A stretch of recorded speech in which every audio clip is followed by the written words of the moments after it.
Greetings, Patrick here. A very warm Saturday night here in southeastern Michigan. We are here for a watch party. Yeah, first of two. We got tonight. We're going to be watching Reap. And that was written and directed by Joe Leone. And next Saturday at 8 o'clock, I'll be joined by actress Gabrielle Eastwood from the new movie No Tears in Hell. But she will be here with us next week as we watch She Is Love, which stars Haley Bennett, which Gabrielle and I are huge Haley Bennett fans. So we are going to watch She Is Love next week. So Reap is this movie right here. We'll be watching it on Tubi. I should go ahead and get that, right? Yeah, to get that link. You guys go. So you guys all go so you guys all can go to Tubi if you need to. So this is Reap. This is from this is the first movie that was introduced to me to Joe Leone. This comes from Bayview Entertainment. So shout out to our good friend Peter Castro for hooking me up with this. And then through this, we have talked to Joe several times. We've talked to him through Reap. We watched them Breakup Mountain. We watched him through Scared Me, and his recent one, which was Greet Your Demons.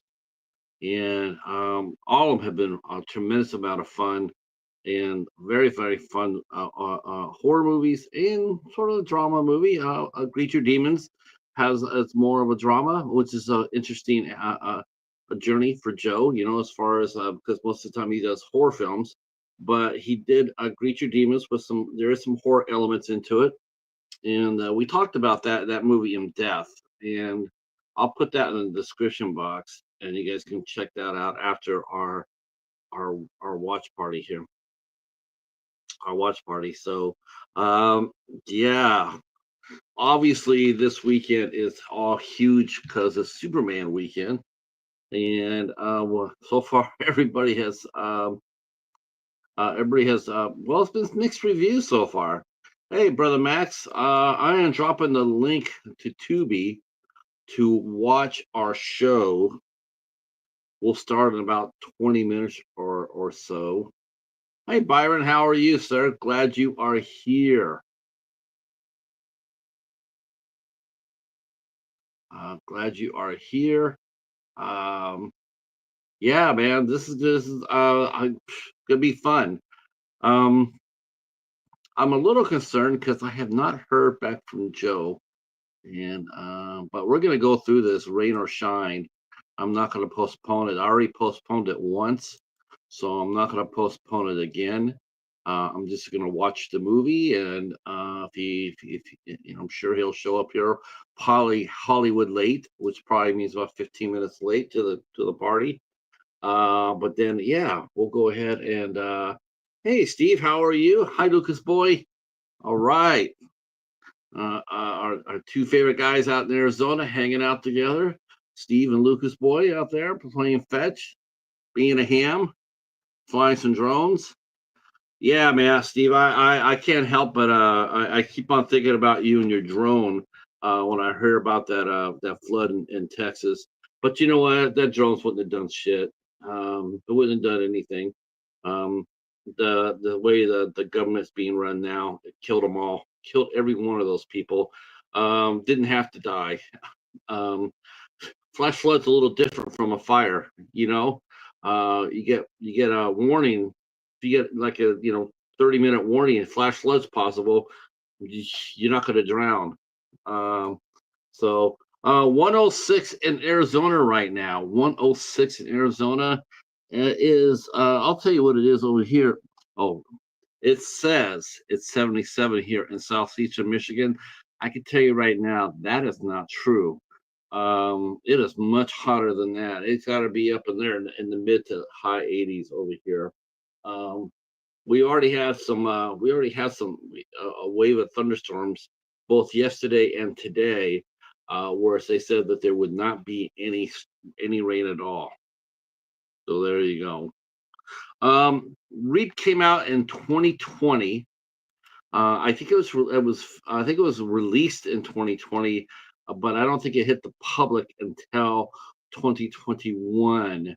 Let me see when I reviewed it, because I did review it, which is a lot of fun. Uh,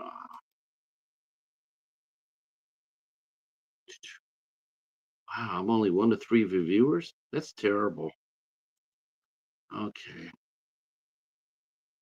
Wow. So I did review it 3 years ago. So 2021, 2022. But that happens with what happens with independent films. A lot of times the movies are made, they're made, uh, but they don't actually get to the public eye until like, years later. Joe wrote and directed this film, and this is the first time I noticed that Joe's. I've commented every time, and I'll comment it now that Joe seems to have a real magic touch when it comes down to casting. He finds a lot of great talented actors. Um, what kills me is like he always finds some of the most beautiful women for his films. Um, I mean, they're women you expect to see on big budget films. They're just beautiful. Um, I've seen a lot of independent films, and a lot of times, a lot of those casting directors they cast on availability. Um, Whereas sometimes in a bigger budgeted movie, they well, you see how it is. You see how casting in Hollywood goes. They try to get the most attractive people out there. Indie filmmakers are not necessarily driven by that. They're driven by the story. That's what drives them. I don't really don't care what my actors look like because the story, what I'm telling you, is more important. And that it helps that I have an attractive cast. Sure, it does. Absolutely, positively, but it's not a main focus. Whereas some movies, that's how they're cast. They're cast on based on the looks of the cast. Makes it a lot easier to sell tickets when you have Brad Pitt driving a Formula One car rather than someone like me driving a Formula One car, right? Uh oh shoot. Okay, let me go ahead and do.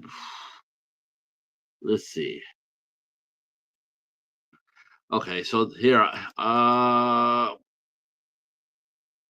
this would be better. Okay, okay, so let me take that one down because that will do that to everybody. So let me take this down and let me go ahead and put up the real link. This is the link to the movie itself. Hey Anthony, glad it was awesome. So there is the link to the movie. And we'll start about 8:20. We'll start about 8:20. So about 15, 16 minutes from now. I already rescheduled this once with Joe. I'm not going to reschedule it again, so I'm not sure where he's at. I keep looking at my Facebook. I don't see anything from him. So I'm going to do the show. If I do a solo, I do a solo. Uh, but I'll still talk up Joe because he's a fine director and he did a nice job in this film. This is different. This is definitely a different type of film. The synopsis reads, if you're not already there, it says a stranger shows up at a house party to tell guests they're all doomed to die before the end of the night unless they find others to take their place. That's a hell of a storyline, right? So imagine being told you're sitting there in a room, you're being told that you're gonna die tonight by dawn, but you can avoid that by getting someone else to take the bullet for you. Holy crow! I mean, what do you do in a situation like that? Well, we're gonna find out. We're gonna find that out. Uh, some of the young cast that on the film, some of the young cast is very talented. Alexis Abrams, Jordan Allen Bell, Andrew Burdett, um, uh, uh, Nicholas Garfalo, um, Robert J. Morgan, Joe Paul. He mentioned one of the actresses in this film. Well, actually, two of them. Actually, two of the actresses in this film have really sort of uh, gotten noticed. I know that one of them, I do believe it was Alexis. She ended up doing a Law and Order episode where she played a main supporting character. So that was really cool.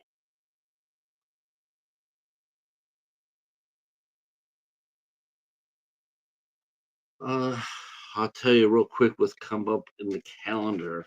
The calendar's sort of rough this month. I gotta tell you, it's sort of rough. But we had really two really good shows though. We had Matt Tribble, and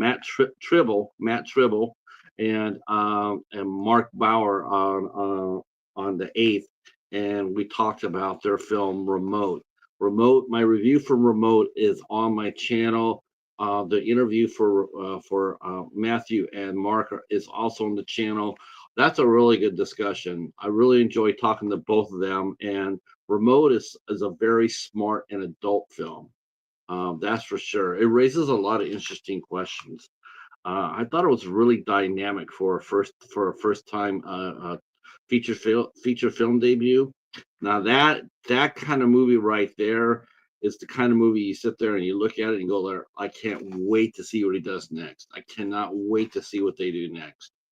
It's that kind of a heavy hitter. I've commented many times before that not a lot of times.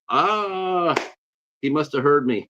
See, I was saying I told him I was going to go by myself. Grr. But he probably heard me say Alexis.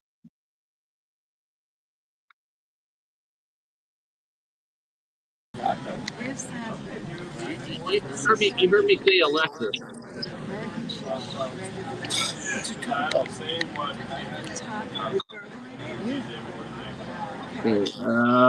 Where are you at, Joe? I'm at an outdoor spot in Connecticut. God, Connecticut. Isn't that where all the high-powered money directors live at during the summer? Yeah. See, well, I knew this about you. I was thinking, like, what can I do to make sure that Joe gets here? Because I'm a little nervous he's not here yet. And then I said, oh, that's right. I'll just start mentioning the beautiful ladies and on the cast and some of the young stars that you worked with, and starting off with Reap, because Reap was the first movie you and I met each other. Yes. And this is Joe's movie. And I put the link out on to Tubi, so you can watch the movie through Tubi. Now you and I are gonna have to, since we can't run the movie sound wise, we can't run it over our microphones. So if you have headphones or just do what I'm doing, it's just read the captions, and then we can just talk about the movie as we start it, and you come up with several scenes. If we come to a commercial, Joe, just say, hey, I'm at a commercial. I'll hit pause, and then I'll hit pause, and then we'll wait till our commercials is done, and then we'll get back to the movie. What are you eating? Are you having shrimp cocktail? It's shrimp tacos. I'm sorry. I screwed it up. I screwed up the timing. I'm so stupid, but sorry. Okay, we're good. You know what this is? You know what this is too, ladies and gentlemen? This is Joe Leone. He's just sitting there right there. He's telling you, he's showing us how it is on a Joe Leone production with the craft table. Finest foods available for his cast and crew. If you do a Joe Leone production, this is the kind of food you'll be eating on a set. So when you do get a script, if you get an offer to do a Joe movie, just know you're going to get a world-class craft table. Absolutely, nothing but the best here. Damn right. Uh, okay. Let's see. We will start this movie. We'll start this movie in about 5 minutes or so. Oh, okay. It's been a It's been a minute since you've seen this, hasn't it? Every year or so, I end up watching it because I love it. So it's some of the other ones not as much. Um, some of the other films, but this one I always come back to. It's fun.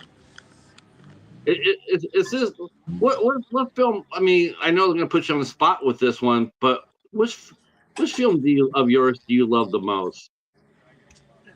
Um, I, that's hard to say. I love them all for different reasons. Some not as much as others, but Right.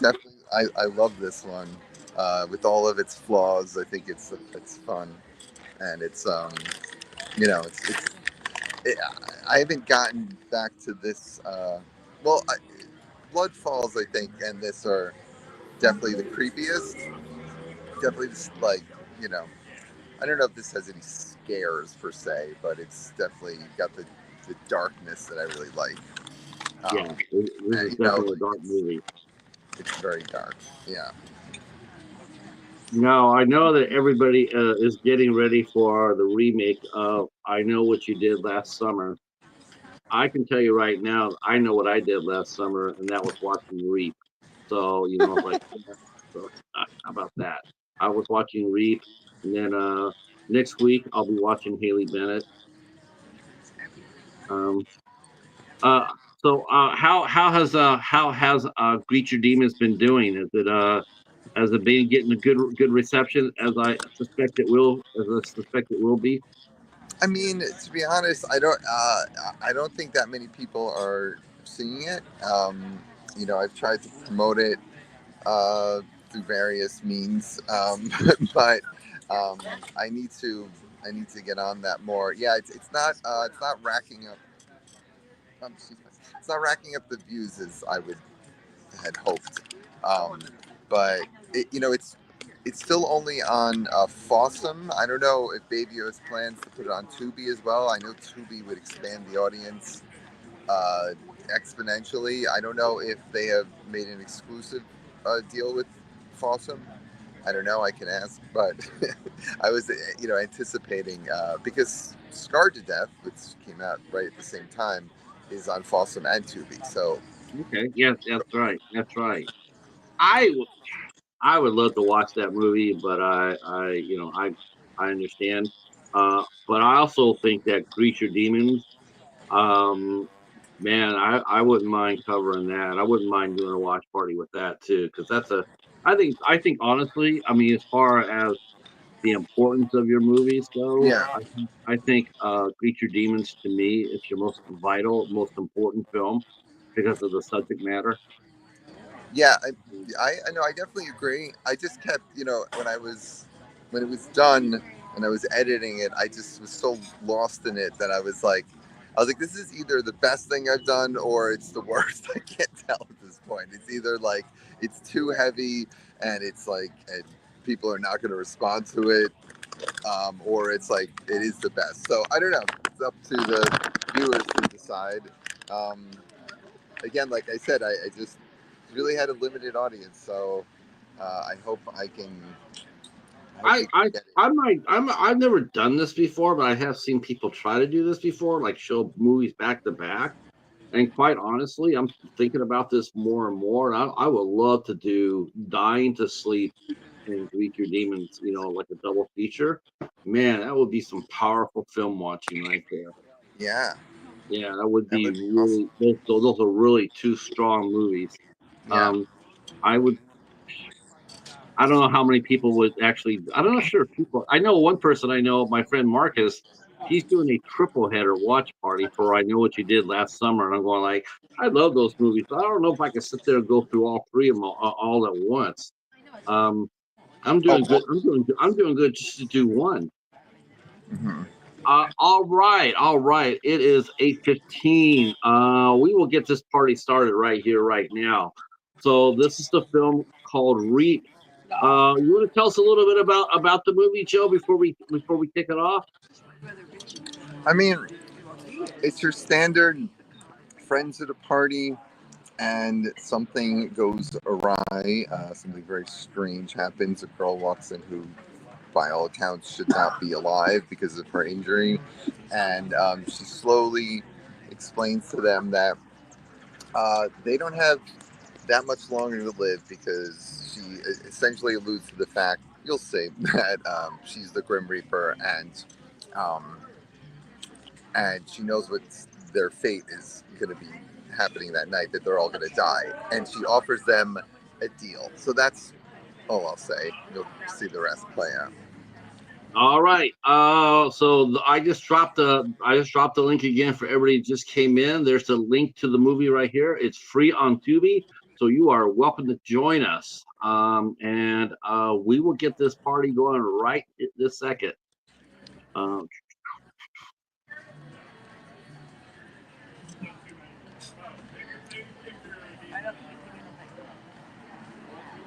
They don't. They don't mind. They're casual.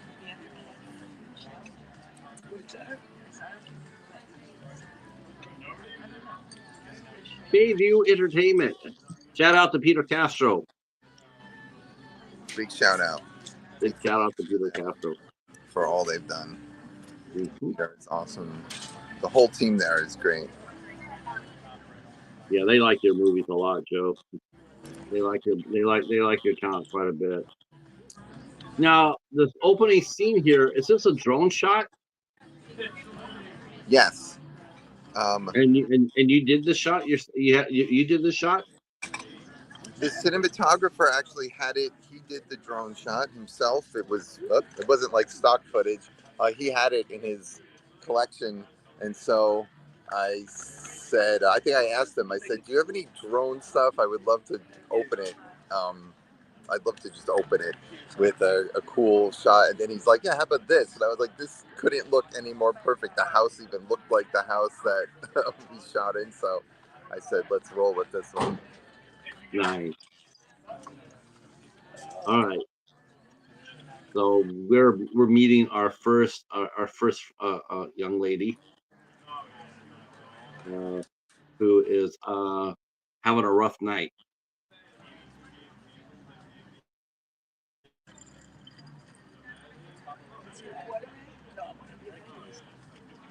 Wait, so what? Mm. Now, all these location shots are these location shots? Are they all within your town? Wait, what is happening there? Tell me. We're at Mount Vernon, the psychiatric hospital. Oh, Was right. Yeah, is that a real hospital, or was this just and then we have the title Yep. card. So that's Mount Vernon is actually where my grandparents grew up and lived, and so I just did that as kind of a joke. That's a real that's an actual penitentiary. That's a real Oh, prison. okay. That's on the Croton Hudson train line along there. So I didn't want to get too close because it's Right. there's definitely guards and. Now we meet two of the attractive young ladies that got cast in this movie. Wait, what's that? So yeah, the opening. I just wanted to have no opening credits, like wasting time. I just wanted to like dive right into the movie. Mm-hmm. I remember. I remember when I saw Independence Day in the theater, and it was like one of the first films that ever did that. It was just like action started, and it was like, whoa, this is amazing. Like I don't have to sit there and watch all these people's names I don't care about. Like, Thank you, everybody who's in the chat. Our friend Steve is here. Elias Conley's here. All right, gang, I got my Bavarian marching powder, and I'm ready to party. That's what they were doing in the movie. They were doing that. Oh my. And here they are. Here they are. Here they are getting some of those. Some of that marching powder. What did you use for it? Powdered sugar? I always use powdered sugar for that, or any substance anyone has to kind of inhale, because if they do end up actually inhaling it, it's just like sweet. It's not like a Right. baking soda or something. So I always use that because it looks like it, and it clumps kind of like narcotics. So it's the worst actors could say I is, tell you what, they were again. Let's just talk about the acting level on this, because that really looked legit. I mean, the reactions to it and everything else. I mean, um, and I see you included the red Solo cups that every good house party has to right, have. right. Like you have to have that, which is funny Yeah. because it's like, I incorporated a lot because we ended up staying in that house for a long weekend. It was like Memorial Day. We stayed for 4 days there. And so, the movie shot kind of in real time almost. So we were just like living in that house and made it. I think that kind of helped to make us comfortable in the environment there, and it made it seem like we were supposed to be there rather than in a different kind of Airbnb where it looks a little out of place. The set, like it looks too new, or this place I think looked like just worn in enough that it would be realistic to be a real house. Uh, I'm gonna see if I can make you a little bit bigger on screen. no, no, keep me small. That's fine. Huh? Keep me small. That's fine. I don't. They don't need to see my face. Okay. Just my insightful comments. Okay, where are we at now? Where so Melanie did. I, Yeah, it says the girls are all talking to each other, and then Francesca got to the party. Um, they're all just talking right now. well, they're talking about they're seeing on Twitter, right, that Maestro, the guy, the politician in their town, is trending because he got like Me Too'd essentially. It says here. I'll read the text. Uh, yeah.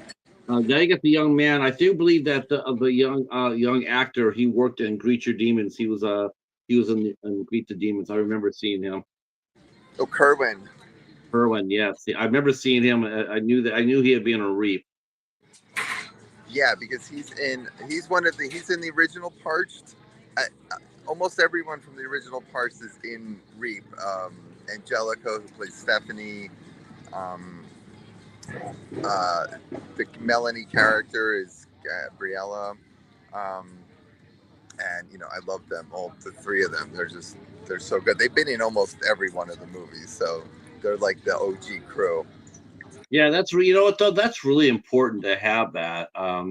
It's funny, we were talking to filmmaker Matt Tribble this week, and he was talking about how one of his main actors dropped out, like the day before they were doing this big scene, and he dropped out, and they had like a day to find somebody, it's like, wow, at the last minute to bring somebody in. And not only did they have to bring somebody in, but he got lucky.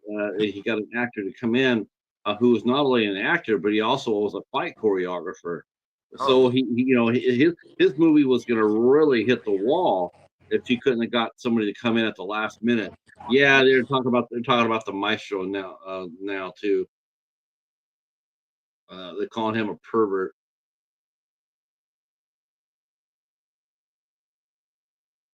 Now, whose house is this that you're shooting in? You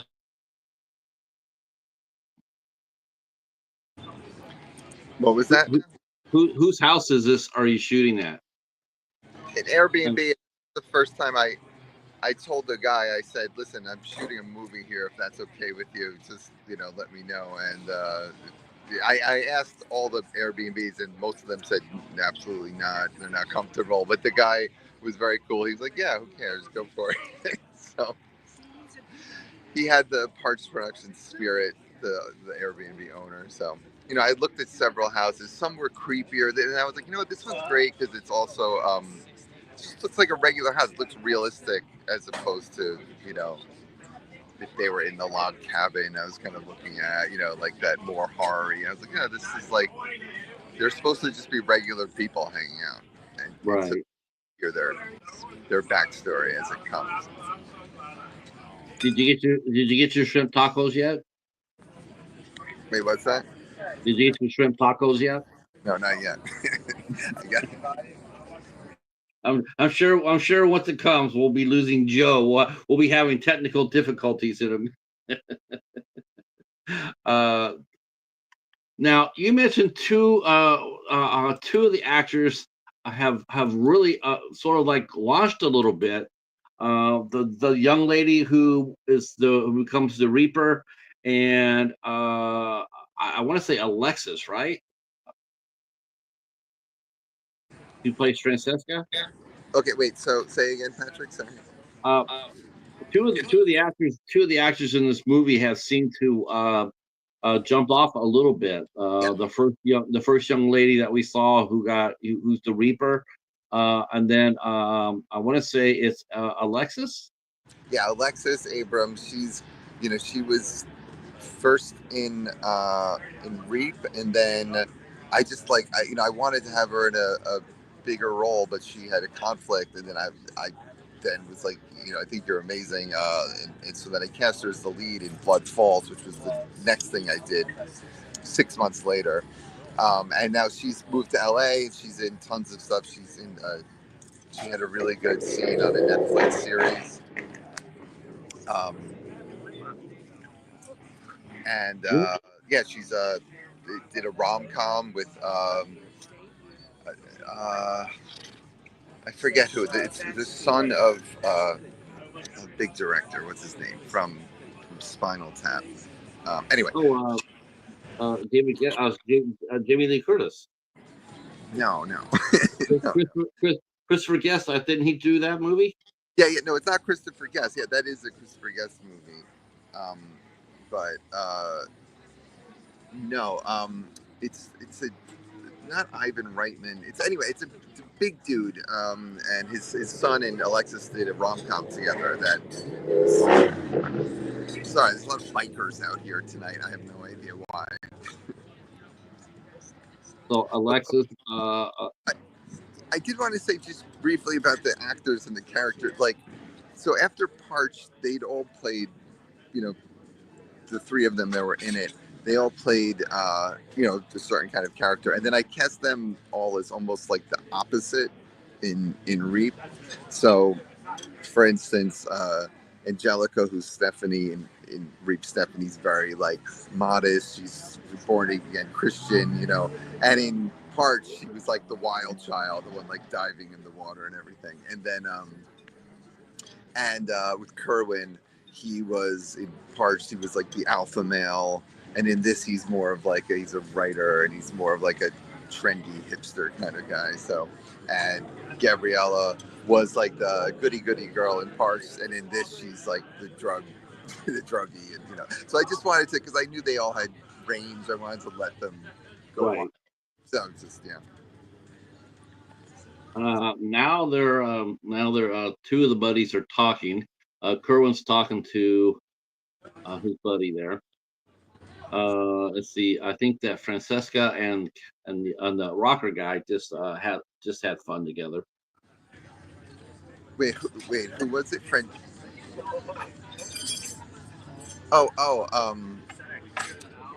Oh, so Brian Drum, who plays Ern, yes, and Annabelle, who plays Rachel, right? They had their because they have. I kept on thinking, I'm going like this. I'm trying to Annabelle.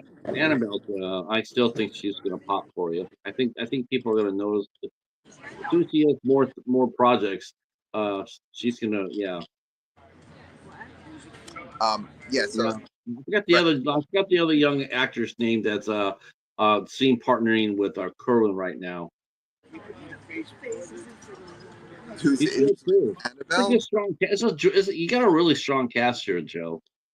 Yeah, I think they all were just fit the roles so perfect. I mean, and no one more. Well, you'll see. Everyone will see Fawn soon. Nobody fit their role better than Fawn, who plays the girl who comes. You'll see.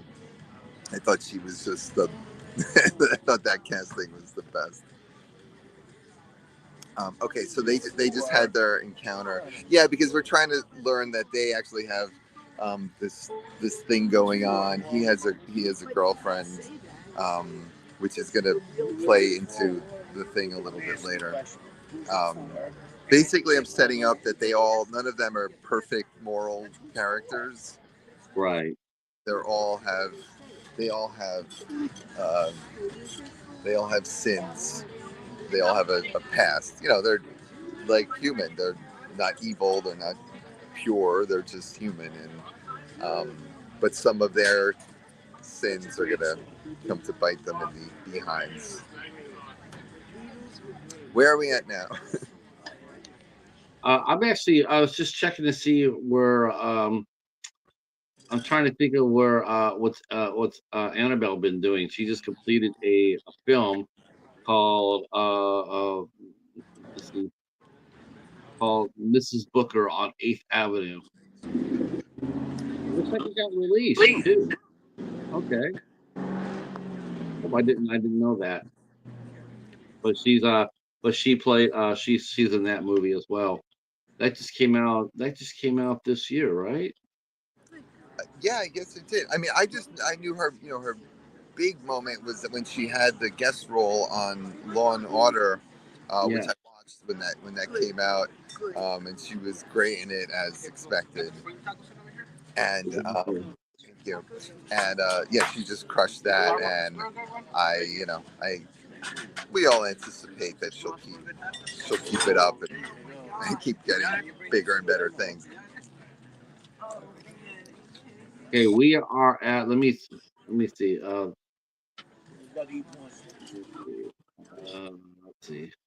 I think she got to the party. I was looking at that, and now we're here watching some guy on a couch. Um, what a great idea, though, right? I think the Reaper is there at the party now. What a great idea, though. Or she's on. She's on her way. The Reaper's on her way to the party. You see her walking. Yeah, what a great idea to put someone in basically a bottle room, We actually and then shot. and then being told like you're gonna die before the sun comes up, and the only way you can save yourself is people in the room sacrificing themselves for you. What a interesting Right, meaning that like you couldn't. It's not like one person could kill the five people there and then they would be good. It's like each one of them has to take their own. Is responsible for taking someone else's life. That's the deal that this girl who's alleging to be the. I'm sitting here and watching this. I just picked it up. I picked up on this. Maybe it's just because of her hairstyle, but Annabelle sort of reminds me of Gal Gadot.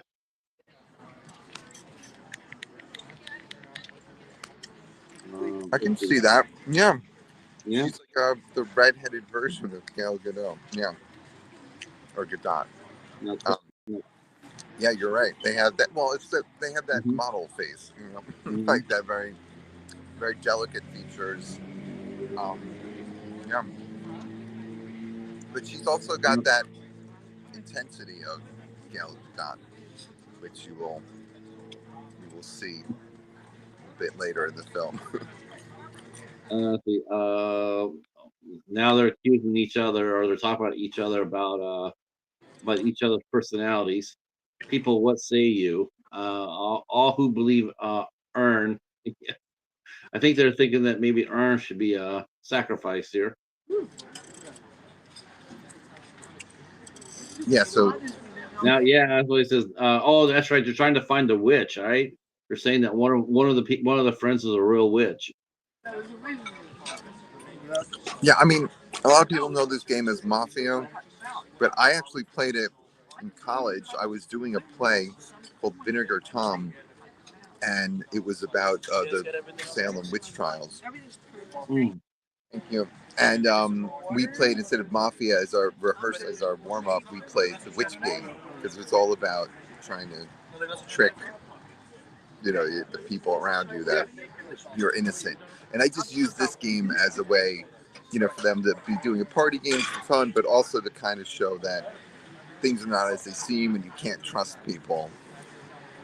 Right. Well, but That, especially once the Grim Reaper comes a knocking. hmm. Yeah, my family loves the Witch game too because I introduced it to my extended family, and we would, and I would be the one leading it. Hmm. Yeah. It's just like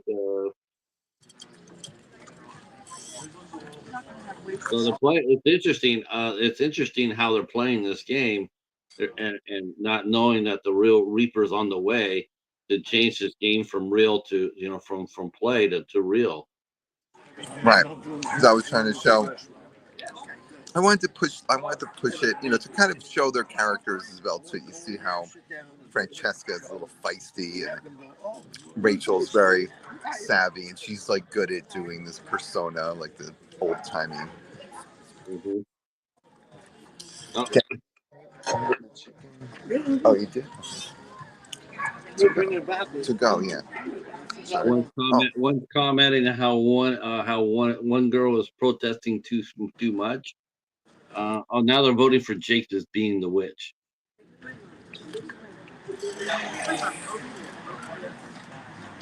Interesting game. yeah. Can I make this? I think see most of the guys are gonna be sitting there going like, I can't be a witch because I'm not a female. And it's like, that doesn't mean squat. No, I need it. Do you have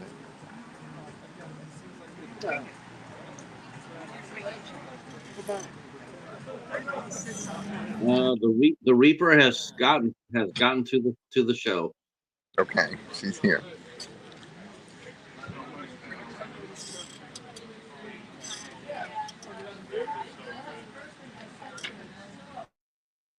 So okay, wait. Uh, So Fawn is there.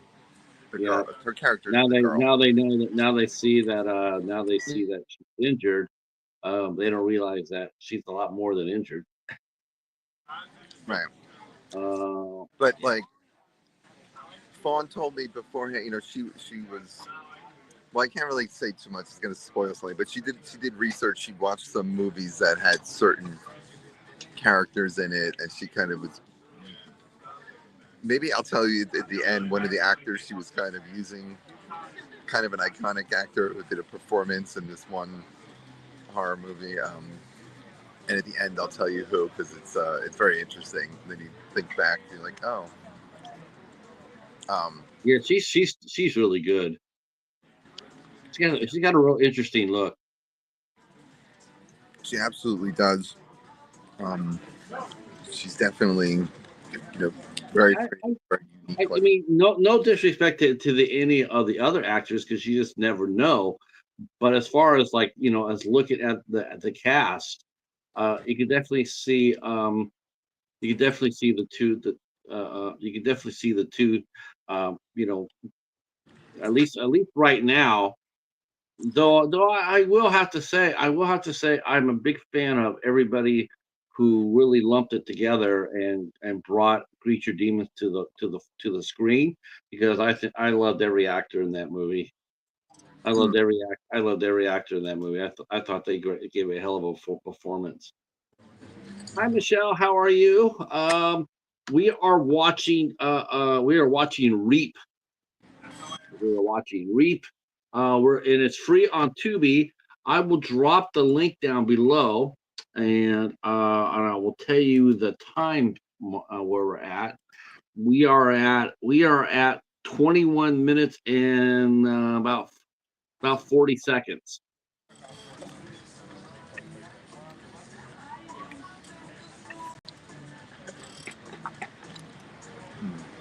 So I love so here's the gimmick. So here's the hook.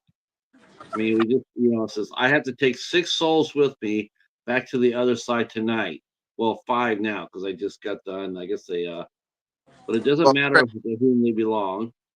To be so So the girl who becomes a reaper, she has a matter of hours to get 6 souls. Now, does she have to get 6 souls in order to save her soul, or is she already done and she No, just has to?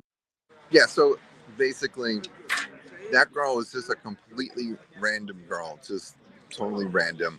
The the guy who psychotic who escaped and was like on this killing spree, he was the first one that she killed on his killing spree.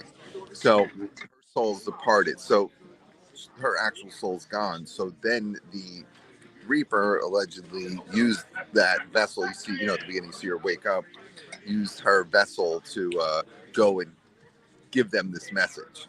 That's why you see her in the beginning, like walking around. She just knows intrinsically where to walk to get to the house, while the psychotic is going around, and you'll see sporadically he's killing other people, but ultimately his destination is there, 4:37 a.m. at the party, to kill all of them there. Now it's they saying the Lord's Prayer. Oh shoot! Crap. Yeah, so Stephanie's character is a born again Christian. She's praying, it looks like, to God there.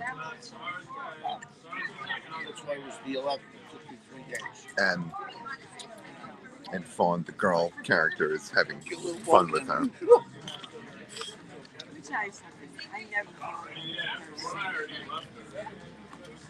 We talked about this when we first met. We're talking about the lighting of the film and how it's sort of muted. And I'm here. I'm seeing this again, and I can't tell you. I think he said it was an accident, but you know what? I do believe. I really think it's a happy accident. I do like the I like the I like how it looks.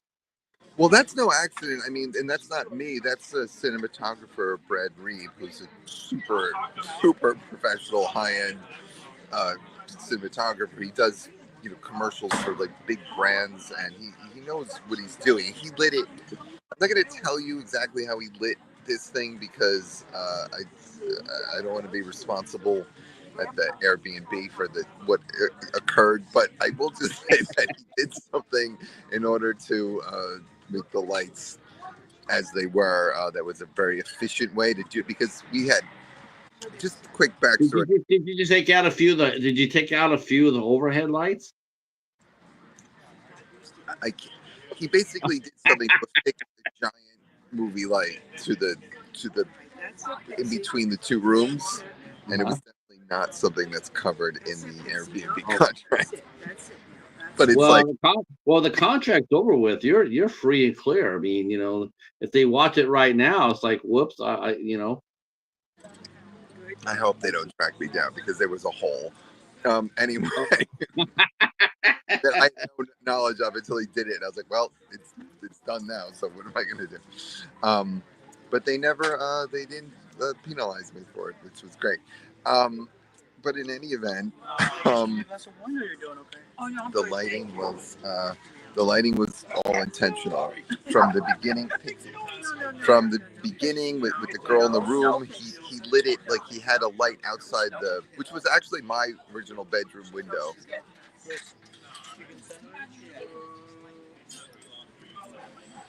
Yeah, that's just a Um, it's and just a so all the lighting was like intentional. It, it was like, I didn't want to make it so dark in the party too that it's like, ooh, it's a horror movie. I wanted it to be like realistic. Like, this is kind of what lighting looks like. It's got, a grain to it. But I think it looks great. He shot it on his red, so that's that. What else was I going to say? I was going to say something else pretty funny. It's really sort of scary. I'll tell you what's scary about this is how completely and how fast they all just totally went with what the Reaper was telling them. It's like you think that the most thing you would do is just like get out of the house. Like, as long as I can get out of the house, I'm getting out of the house. But they're not even trying. They're just sitting there going like, well, what are we gonna do? How are we gonna get out of this? Who are we gonna have to murder to get out of this? I mean, they're already talking about that. It's like, Well, damn, guys, well, yeah, I I like it. know that they can't leave the house because if they leave, then they instantly die. That's Right. why they can't leave the house. That's why Francesca was like, "You're full of it," so she tried to leave, and that's when the antenna fell off the roof and killed her. R.I.P. Francesca. Hence why she only needed 5 souls more because she's already got Francesca's soul, basically. Yeah, that's just now. Where did we draw the inspiration for the story to come from? Because I haven't seen anything like this. The inspiration? Um, one sec. One sec. The crispy chicken, please. Crispy chicken. Oh no, no. Sorry, sorry. Uh, is there a chicken sandwich, handheld? Okay. So we're gonna have the Italian crunch, which is like chicken cutlet, pretty much. Chicken cutlet is perfect. Yeah. So that Italian crunch, that's the one. Yeah. Yeah, chicken cutlet. Thank you. Perfect. Sorry. It's Um. okay. Okay. What happened to the shrimp tacos? They're all right.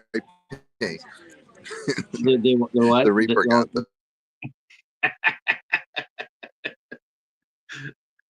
Oh man.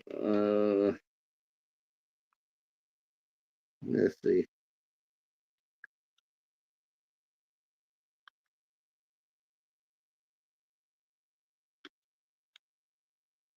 Okay. There you go. R.I.P. Shrimp tacos. Uh-oh. Where'd he go? He might have put the camera off so we can eat. We'll see what happens here.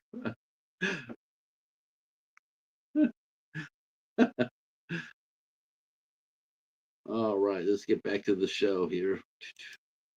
Oh, we're at a commercial. Okay. We are at a commercial. So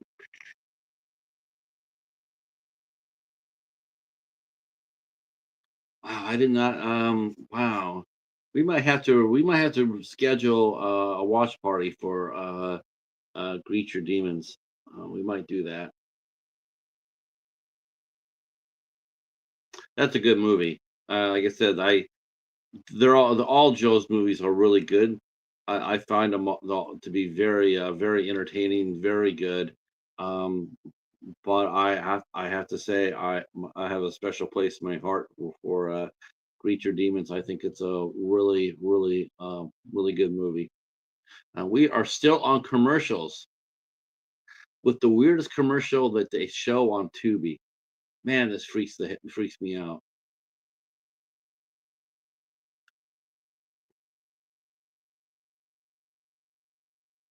Well, thank you to the folks that stayed in with us. And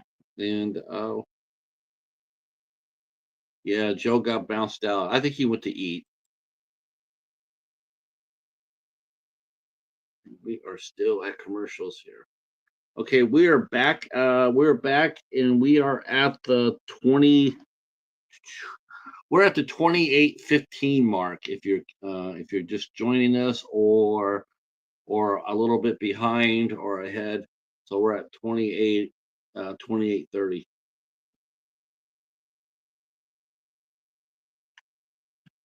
That would be actually really creepy. That would be extremely creepy to know that there's a grim reaper in your house, and then explaining his backstory or their backstory.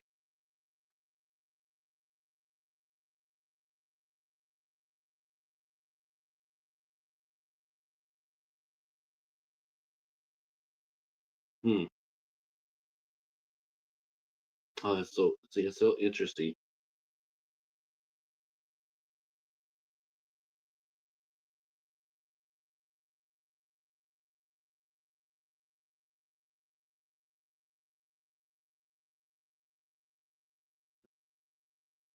Wow.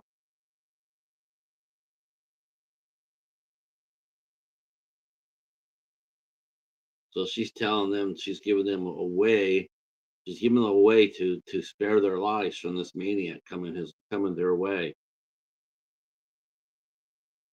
Wow, it's interesting.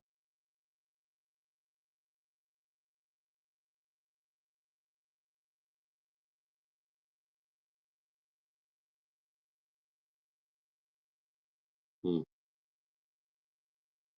Okay, Joe is going to come back.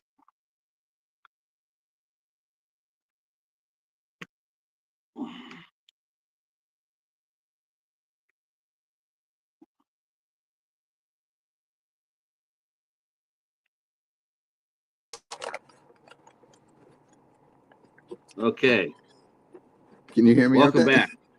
Yeah, Okay. where are you? I'm in the car. I'm so sorry. The Reaper came and took the life of my phone, but now I'm charging it, so we should be good.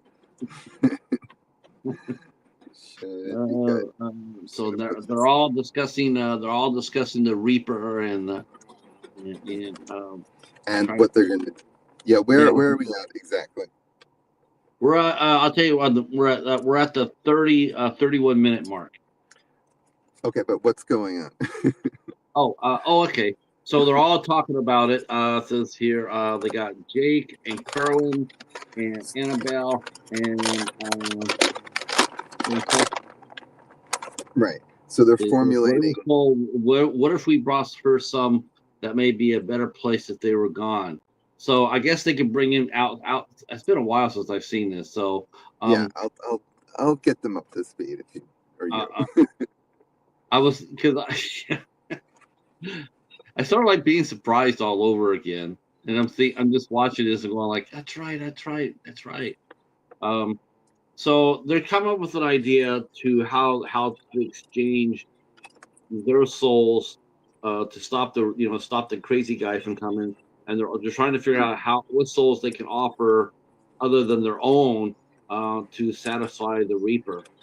I don't understand how they thought that how they think they could get away with that. It's like, maybe it was just one soul that they could all get together and take out one, and then but she's saying there it's five souls.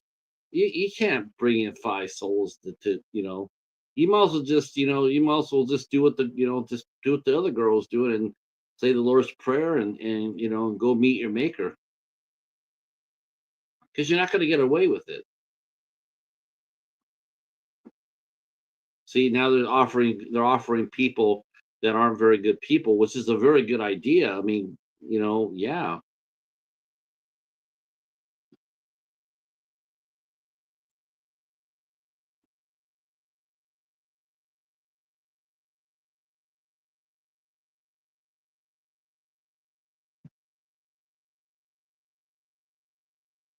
Mm.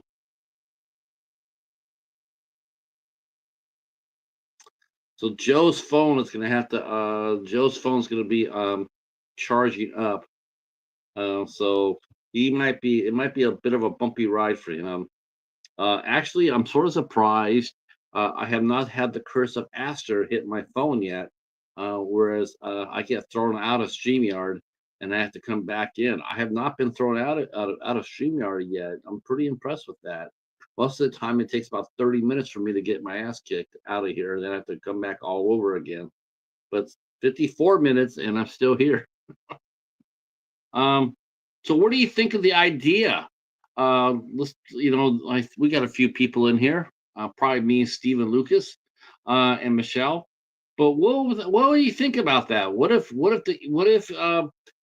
were told that you were gonna die, and but the only way to get out of it is you have to offer somebody else in your place in order to save your life. You have to give up somebody else's life to do so. Um, most of the time the idea is you give your life to save your family or your friends, but now it's the other way around where it's like you'll sacrifice somebody else's life to save your own. That's a real interesting quandary. What do you think about that? I mean, would you do it, or would you just tell the Reaper that I've had a good time here, I'm ready to go. Oh, if you don't mind, I'm gonna go out as hard as I can too. So, you know, it's an interesting, it's an interesting question to ask. So now they're trying to get some people to come over here to trade them out for their, for their lives. Mm. So now, so they got one guy coming in here. It's 1:45 in the morning too. Who are they going to get? What strangers are going to, or people they're going to get at almost 2 o'clock in the morning to come over to their house party? Oh, by the way, you got to sacrifice yourself to save me.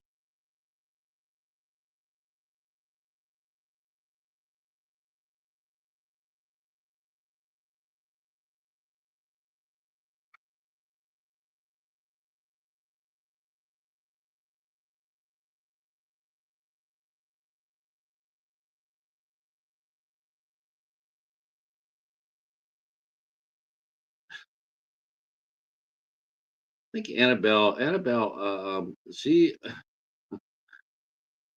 Annabelle's she's a deep thinker.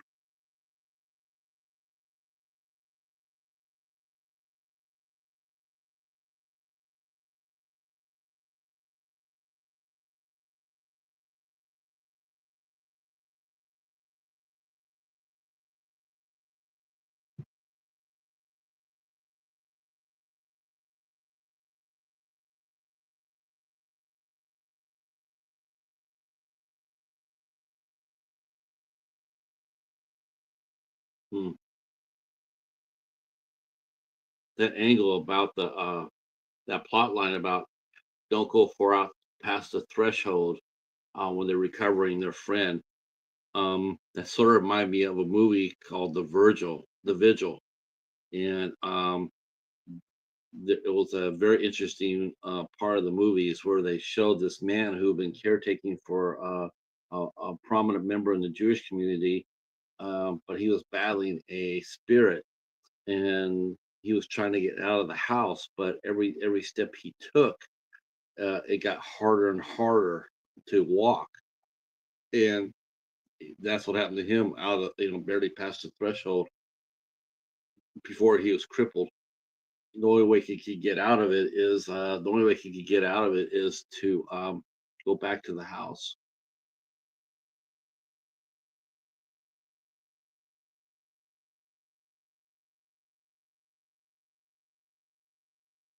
Hmm,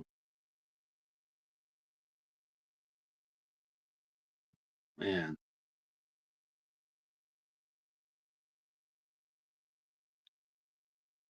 that's a tough story.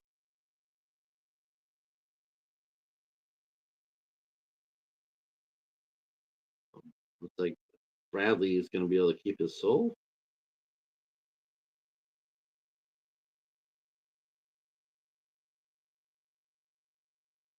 Well, here he comes the killer.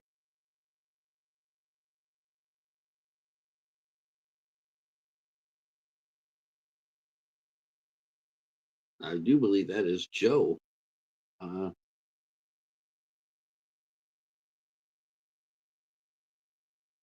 yep,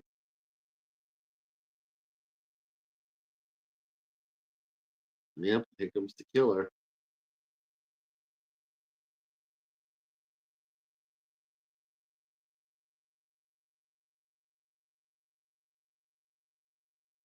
Mm, mm, mm.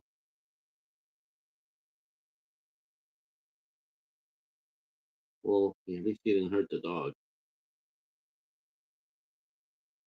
Yeah. See, that killer would have never. We would have never gotten away with that in Arizona. That's right. Lucas Boy would have tore his throat out before it happened.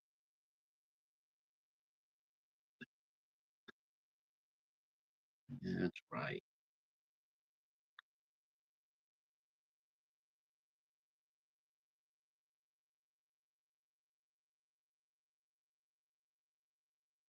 Hmm, that's so interesting.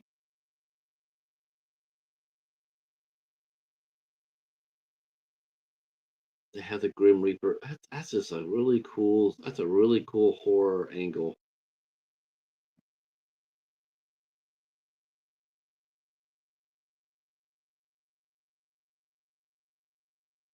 There has to be a.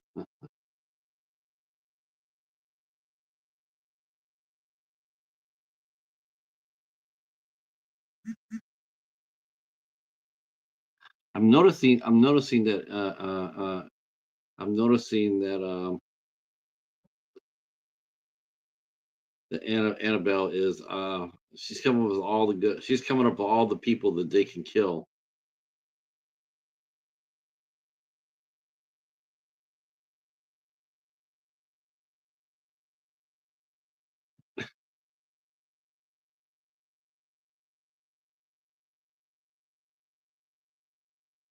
Interesting.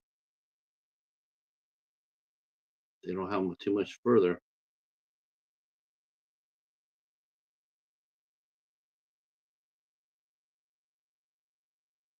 Huh. Was he? Oh, he must have. He must have been out of the house when the Reaper came. Oh, yep, that's what happened.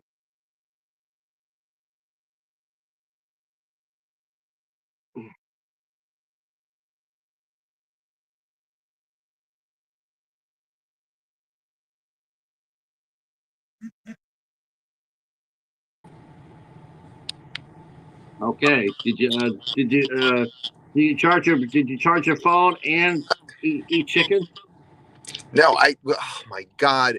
I'm like having the worst luck right now. This is like, I'm like one of the characters. I'm like cursed. I got the phone charging and then it just went off again. I guess it was too much juice is being sucked out by this powerful platform that we're on right here. Patrick, it's Yeah. too much power. Um, Okay. let me just backtrack and say what I was saying. I'm sorry. I'll be home in like 10 minutes too, and I'll be on a normal setup. Apologies to everyone. Apologies to everyone for all of my shenanigans in life. I'm the worst. So, okay. So, I think I was. I'm getting scared all over by Annabelle because of her character because she's coming up she's the one that's coming up with all the people that they're coming. Let's kill this person. Let's kill. Someone we can kill. Let's do Yeah. this. So it's right. It's right. It's a theme of moral relativism, which is if Mhm. they kill someone who is like, say, a child murderer, that someone who's like really awful, then they're doing the world a good deed relatively. It's a theoretical. It's a theory. A philosophical theory of moral relativism. And like the two nerdy characters, Rachel, who's like went to grad school, and Kerwin, who's Bradley, they're the one like the intellectuals, and so they are discussing that topic at one point. That's why they come up with the idea, yeah, let's just kill bad people and then we're not going to necessarily be damned when we die. And because otherwise they're going to spend the rest of their lives like looking over their shoulders. Well, yeah, it's like you're damned if you do and you're damned if you don't. You know, Right, right. you either die today or they can't get away with this. So the next morning the cops are going to be all over it. Once they find the bodies and all those. Right. It's So like that's what a do you? conversation that I think they had that already, right? Where they said like, well, I actually maybe that's later where they're talking about, what are we going to do with the body? And they're like, well, let's just deal with this problem of not being killed by this psychopath right now, and then we'll deal with the subsequent problem, one step at a time. Like, which I think is the correct move potentially. I do believe we saw you take a knife in the back. Oh, okay, yeah. So here's a little Easter egg kind of thing. If you watch the next movie in sequence that was filmed, it was Parched, and then it was Reap, and then it was Blood Falls. Blood Falls is filmed at the house where there's a scene later that happens in Reap at the same house, but it's Ariel who is in Blood Falls.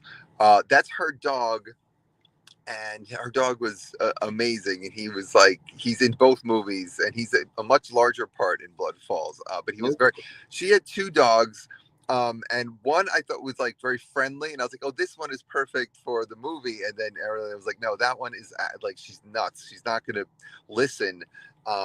And I'm sorry, I'm blanking, my brain is fried, but the white dog, that wolf-like dog that I'm did my cameo, that I'm walking, that How come, dog and how come Bean.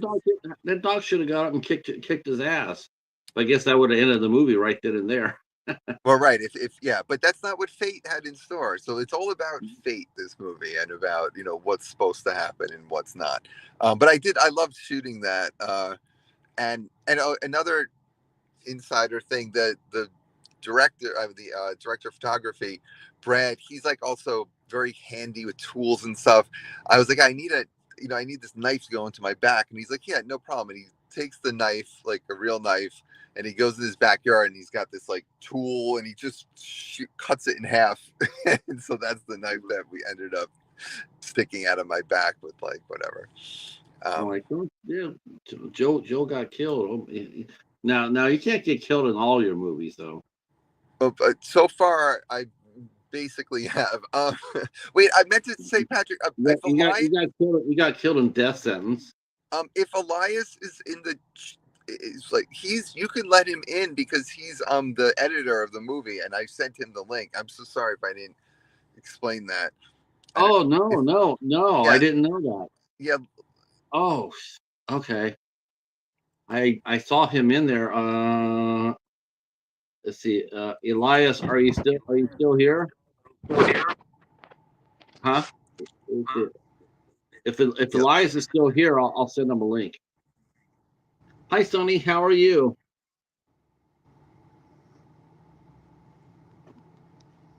Okay. Sonny Barger.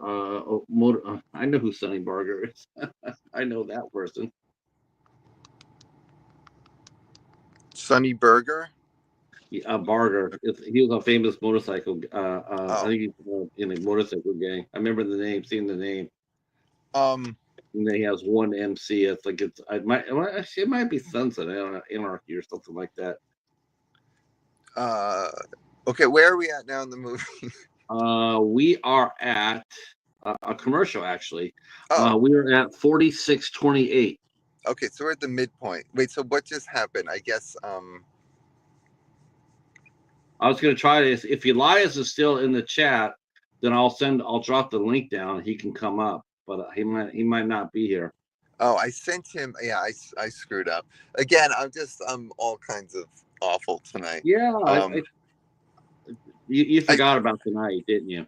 well, I sent him. No, I had it in my calendar. I just forgot it was now. I thought it was much earlier. I don't know what my brain was doing. But this is, I'm on set. I'm a lot more organized. You can ask. Well, You I can, believe no, I believe that. I believe that. I was, I mentioned about the casting thing again, and going like, so I know you're straight when when it comes down to taking care of business. I am. I've been very frazzled lately. I did just finish a new script that I'm going to shoot because I've been on this path the last like 2 years. I've just been writing things that I've been trying to, that or either for people or that I've been trying to get produced elsewhere. But I have my next one. At least the first draft is done, and I will be hopefully getting as many of these great actors that I can back into the fold. So I'm going to shoot it this fall in around here in New England, in Connecticut, because it's about it. I won't spoil anything. Well, whatever. It's basically it's there's some strange. Just tell us what actresses are you going to try to book? That'll be a surprise. You'll see. But it's all of the usual suspects. All of them. I'm gonna try to get into it because there's a lot of like good parts. But I'll just give a quick little thing. A lot of people believe that this area that I'm in now, which is right next to Newtown, Connecticut. You ever hear of Newtown? Yes. Okay, so Newtown is borders Ridgefield. Ridgefield is where the infamous "The Devil Made Me Do It" case took place. Do you remember that? And that was with the Conjuring, that couple. You know, I think The Conjuring 2 is about that exact case. I think the third one was. Oh, the third one. I'm sorry. Yeah. So, but a lot. It's not just that. A lot of really weird things have happened in this little area of Connecticut, and I also learned that in like almost 100 years before the Salem witch trials, there was the first witch trial ever actually took place in Connecticut also. So Connecticut's got a lot of scary things happening. The next And victim will just walk through the door. yeah, and a lot of weirdness. It's like a very little sleepy little towns, but Newtown tragically is where Sandy Hook is. That Sandy Hook is an area of Newtown, and so you know there's dark energy in this place. I'm telling you. I believe it. And my dad didn't want to move anywhere near here. They live in a town called Bethel, Connecticut, which is just borders Newtown, and he was so mad that my mom found this house because his whole life he's got stories about Newtown. Like I won't even get into it. Looks like they're trying to stab him. Wait, what's happening now? They're trying to stab. They're trying to stab the one guy. I think that's Oh, yeah. so that's Maestro. So if we're following along with the plot, you know, that was the guy who they saw. He's like this local politician who was like a little famous. You know, that on Twitter he got like Me Too'd essentially, and then they lured him there. And that's Robert Mogallo, who oddly he's got such an interesting life trajectory. He's Cuban. He was in the military, and then he started acting very. You know, this Reap was the first thing that he did. Maybe since prior to that, and then since then he's produced his own movies. He's done tons of things. He's another one, but he, you know, I got him back for Greet Your Demons, as you saw. He's a great actor, and yeah, I love working with him. He's a great guy, and he's also actually in the short I did, Invite Only, which stars Remy. It's a lesbian vampire short. Okay. Which is probably my most viewed thing because that blew up on. I told you that blew up on YouTube and it has like 1.5 million views. It happens. But I don't know how shorts are like that, right? How long was the how It's long a was your long short. It's like 27 minutes. It's almost like an episode of a like a, you know, it could be like a Twilight Zone episode or something, or you know, one of those anthology. Okay. So it's not like a short, you know, it's like a very involved one, but that's the first thing I had Remy as a lead in.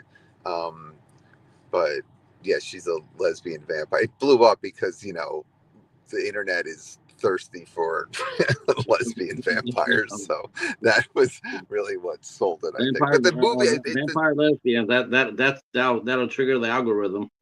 Yeah, exactly. Right. Yeah. And it got a lot of, you know, people watching it for those reasons. But that movie's got actually a lot to say. That's a little, you know, it's a short, but there's a lot of messaging in it too.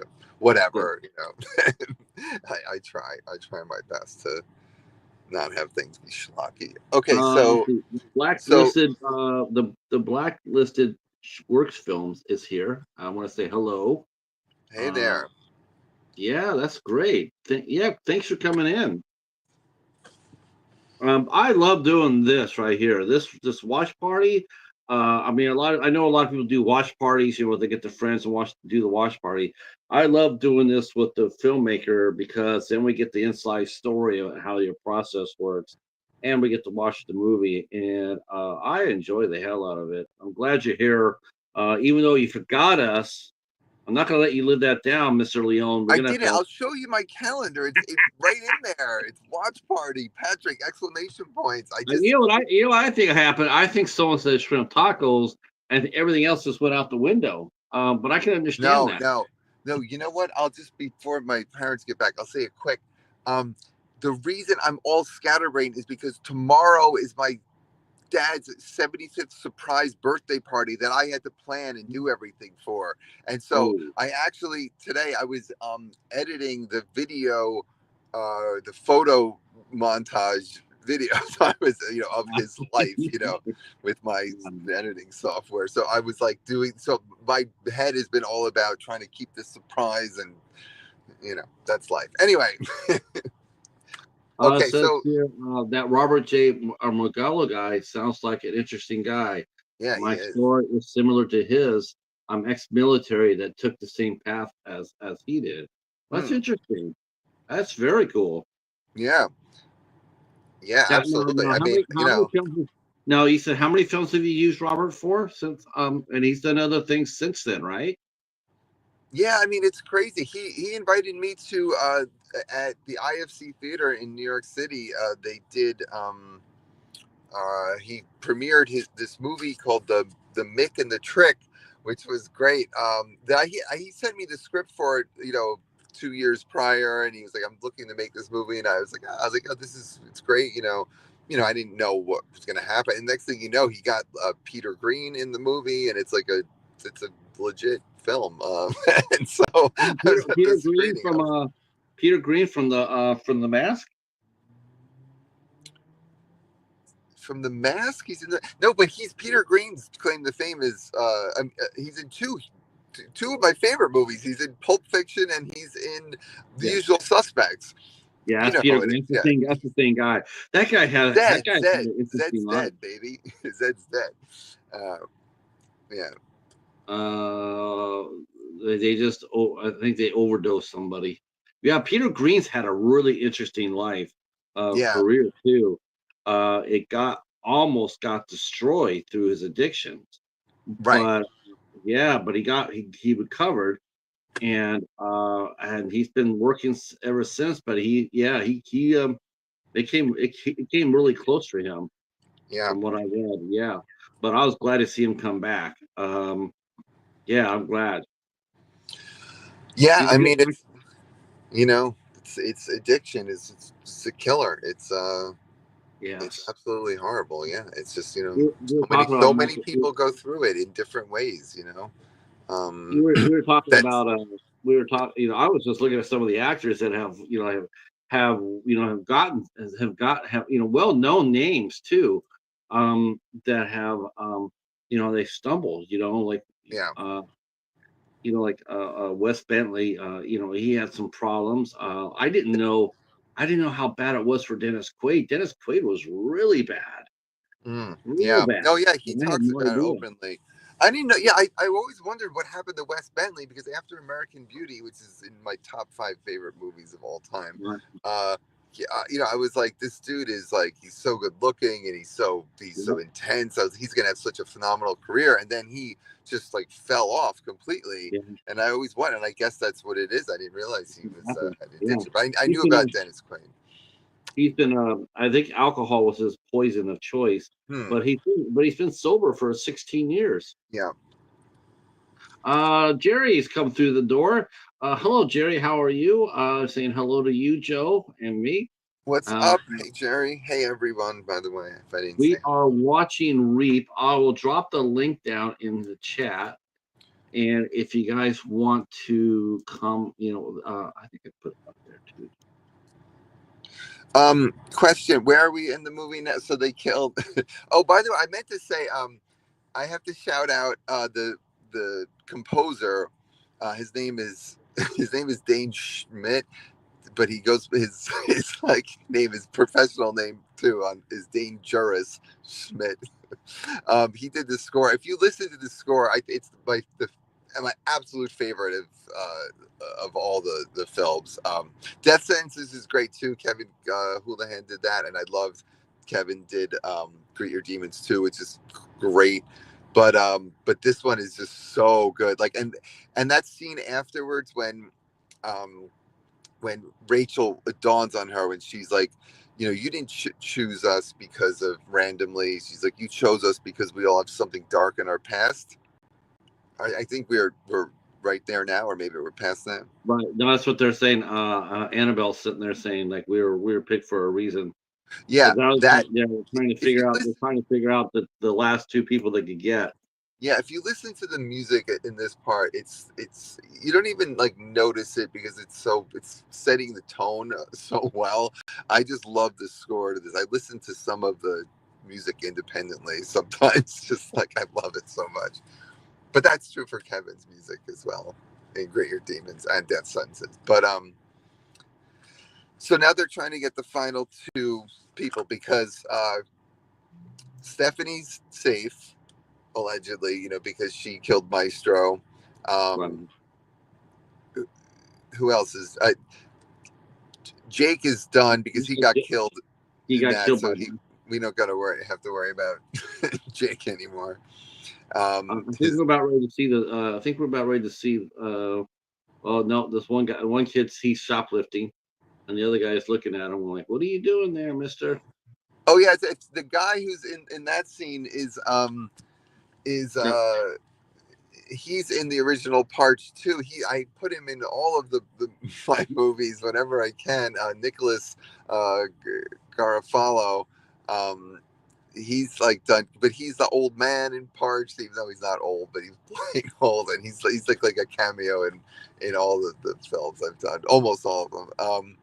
And yeah, but now we're at now we're getting the backstories, the flashbacks to all the characters, right. because they're trying Yeah, to unravel, as Rachel was saying, like that it could be, a clue to figuring this out, like why they I were think chosen. I love Annabelle's character. She's just here. She's just making it happen. She's gonna make it happen. Yeah, So, absolutely. Yeah, she's like, Barry just told the story. Now she's trying to figure out something that can bring up, like she's blocked it in her subconscious. But but Rachel's got some or Annabelle, Annabelle's got some schemes up her sleeve. Now she's so The Reaper's nice. there saying you can help, your past can shape your future. Oh, that's one of my favorite lines that Melanie says. Yeah, Melanie, I do appreciate how you treat life like a game, but what you don't realize is that once you lose Well, I like forever. when, yeah, I like that. I like when Melanie says, "Thanks, Doctor Effing Phil." Yeah. um, not to laugh at my own jokes, whatever. That's what I'm saying. I'll say now one's volunteering. Because you guys have known me for a long time. I'm an honest person. I don't have anything to hide. You see, in the school, I'm the same way. I like to have a good time. I don't give a poo at what anybody thinks of me. So she's going to sacrifice herself. One summer when I was upstate, I was at a party and Yeah. So, this is what I guess Elias was the one making the joke about the Bolivian marching powder because. we got a commercial at 1 minute and 23 seconds. Okay. That commercial. Yeah, so we filmed this scene in Gabriella, who plays Melanie. We filmed it in her apartment.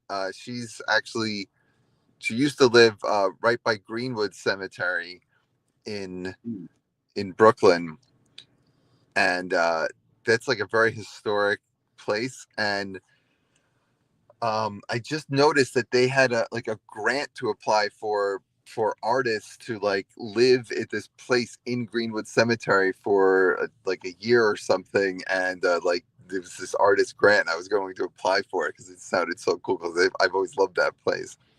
Anyway, but that's where we shot this scene.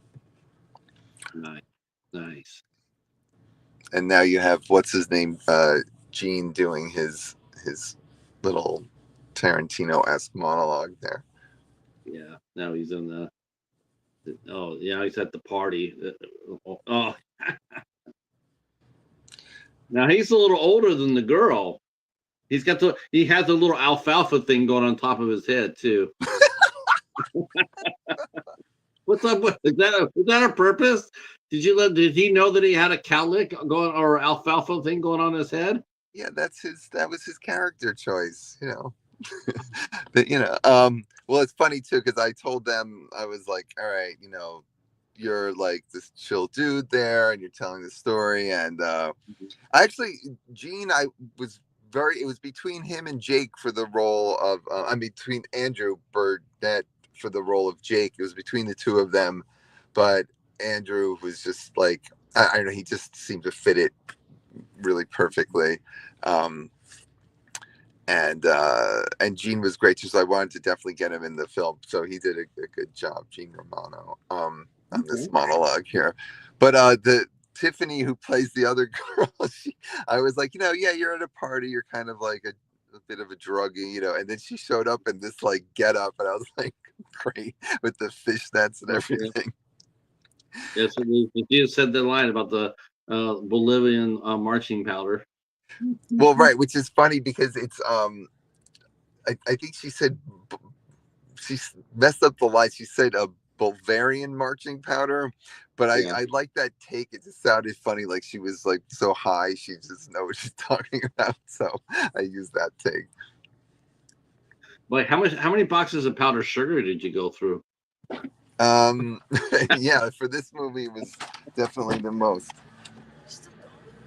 Oh man. What am I gonna do? I'll go in the back. So you can't leave the... Huh? All right, so let's get the car. Yeah. Yeah. The car. Just you get in the back. I don't think that I think this was cut with some shit. Now he's not so good.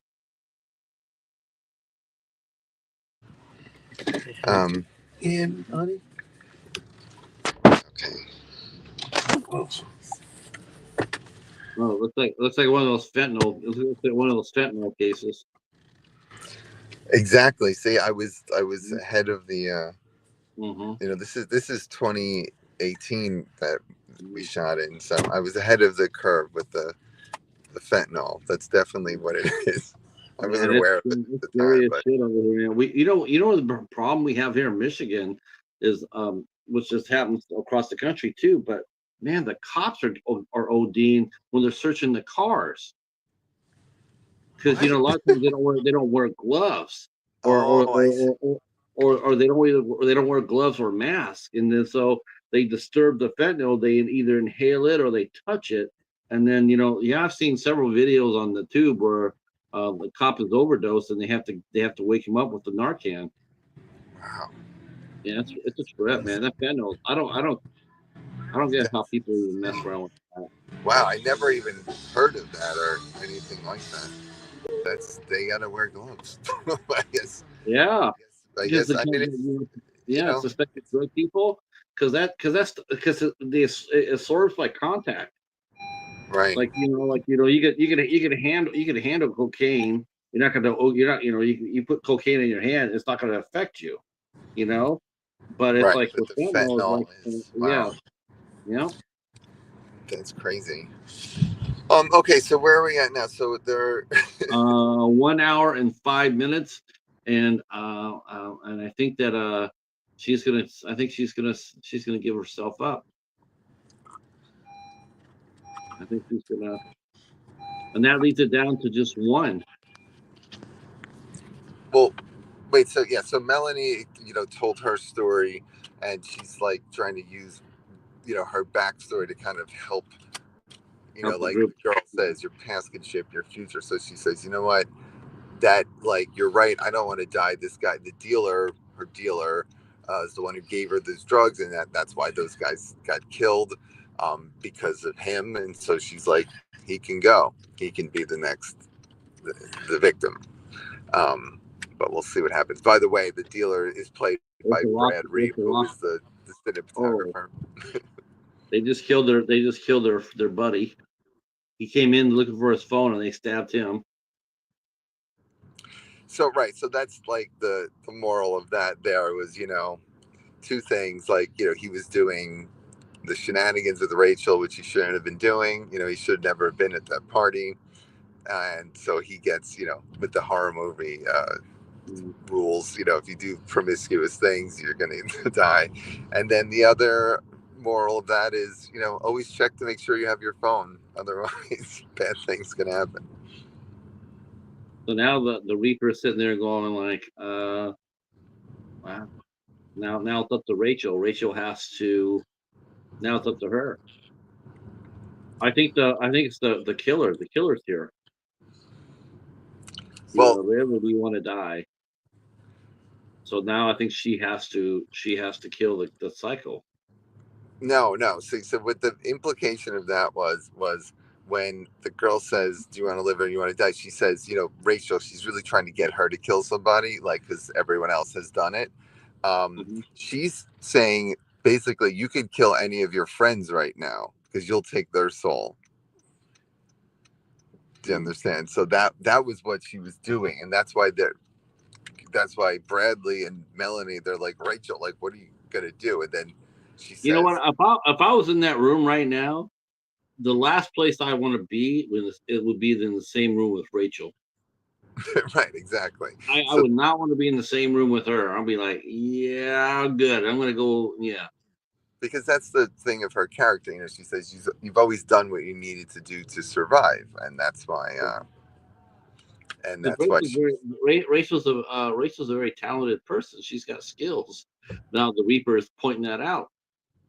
right, Now she's mentioning what happened to Rachel. Now we're gonna get Rachel's backstory. right, and hers is the best. Like she says, like you said, Rachel was buried. Ooh, so she must have. Think she You may, probably. I think she probably took out her professor, if I remember right. it's something like you'll see something along those lines, but hers is definitely the best backstory, I think, because it links the other character too. And she's pretty. She is a pretty. That's a pretty girl, Joe. Yeah, You laugh because you know damn well that every two things about Joe's movies. They're going to be good and they're going to have some off. They're going to be very, very creatively casted.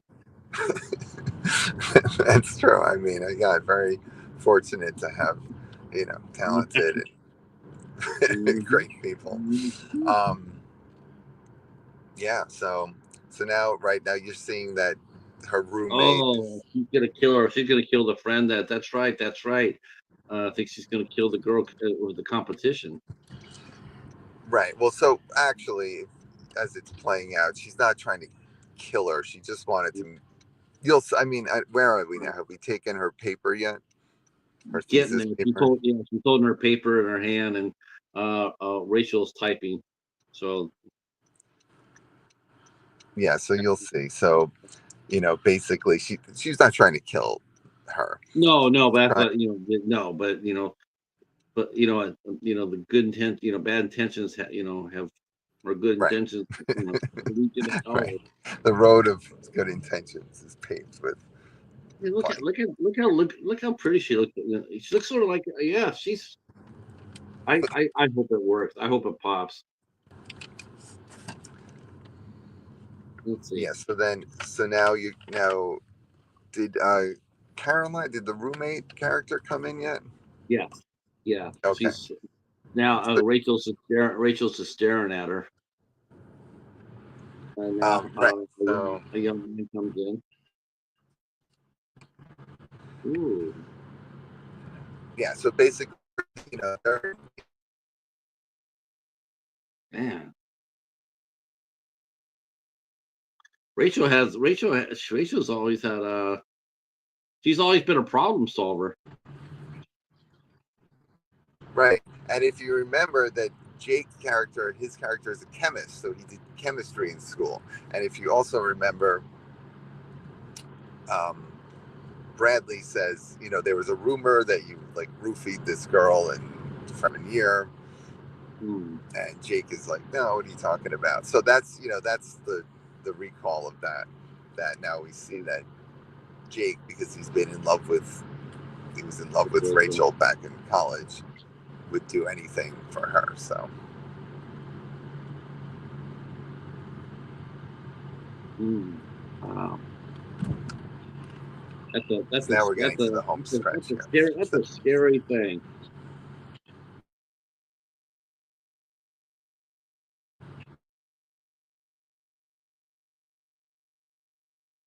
I guess that'll knock her out. Yeah.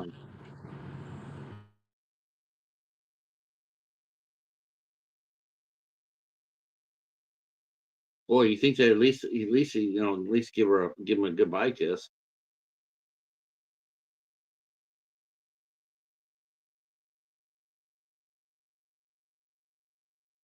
It's- then she's gonna trap her in there. Wow, that was not very nice.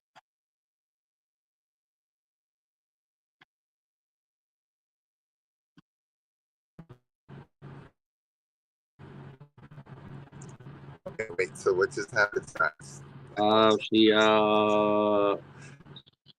I guess what she did was she roofied the girl to make her late for that the competition, and then she locked her in the room. Right.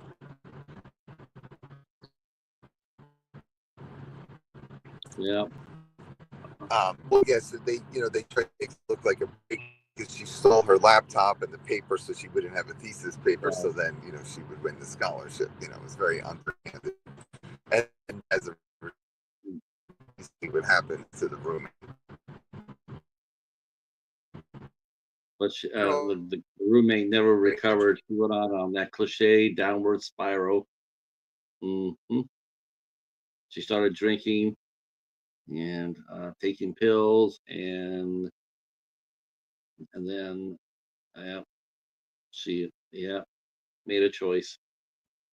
Oh man, damn,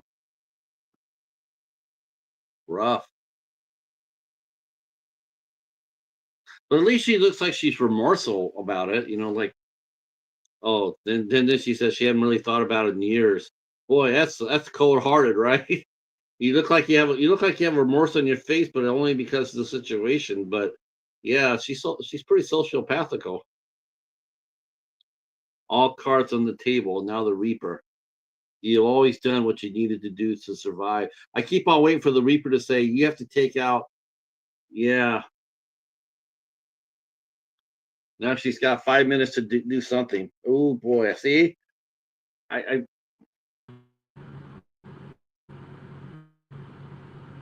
huh.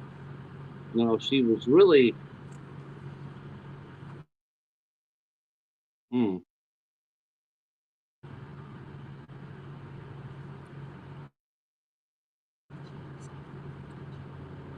What, Mom? Yeah, I just hmm lost the connection. But we're almost there. Oh, happy birthday to your dad.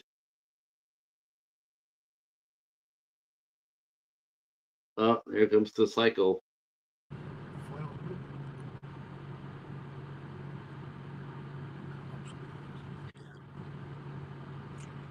Either that or he's the taker.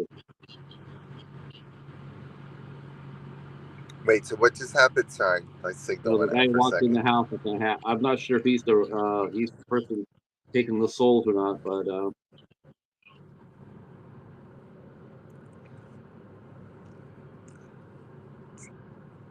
So now here's the big twist.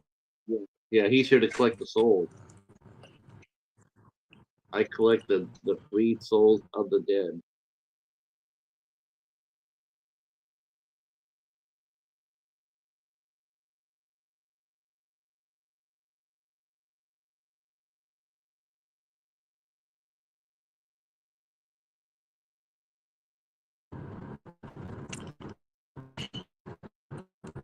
Oh, it's this fallen angel. Yeah.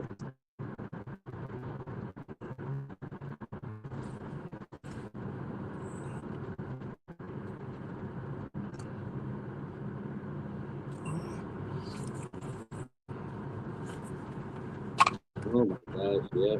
The lion.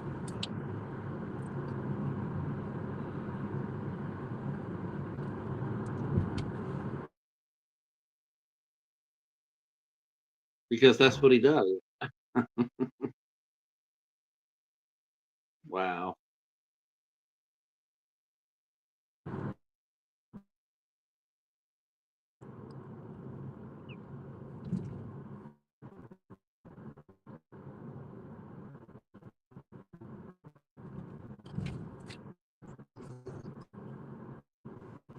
Wow. Look at that.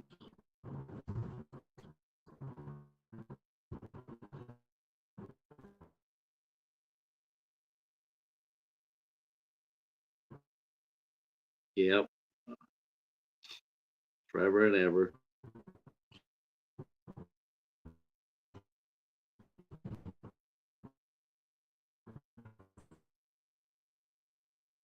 Mm. Man, she gave a great performance. There's the psycho.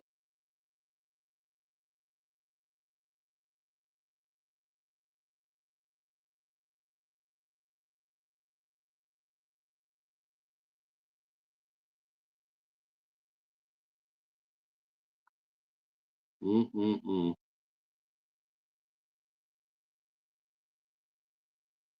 Wow. She got them all.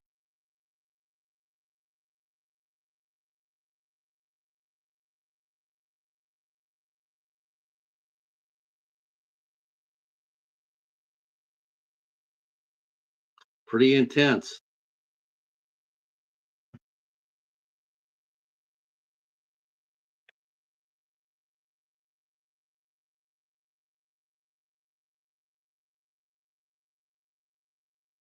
You there, Joe? Nope.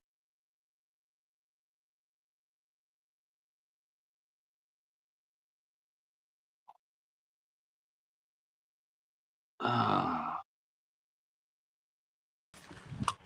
Okay. So so the killer is here, and Nancy's Okay, I'm back in the yeah, internet. okay.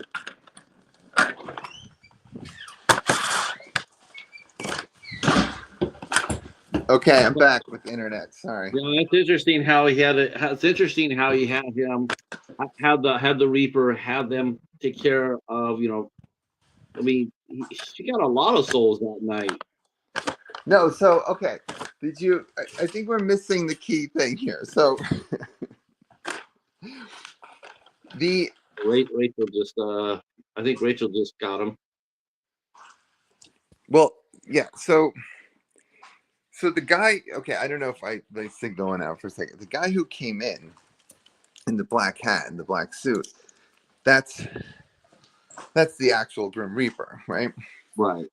And Fawn, who's the girl, it's not. She's been just lying this whole time because she's the spirit of Satan, and she's the one who wanted these souls. Right. And that's why he says, the death doesn't make deals. That's kind of my point, was to be like, you can't cheat death. Um, there's no way around it. But you will get made deals by the devil all the time. Metaphorical deals, I mean. Yeah, Not, you don't understand. It's like there's all these bodies here. You have to answer for them. I mean, you can't walk away from what you did. right, absolutely. I mean, but like, had Rachel figured it out or whatever, she's very clever. She could have, they could have come up with something. The guy showed up at the house and he attacked them. They could have, the drug dealer, they could have stashed his body. Who's gonna call the cops?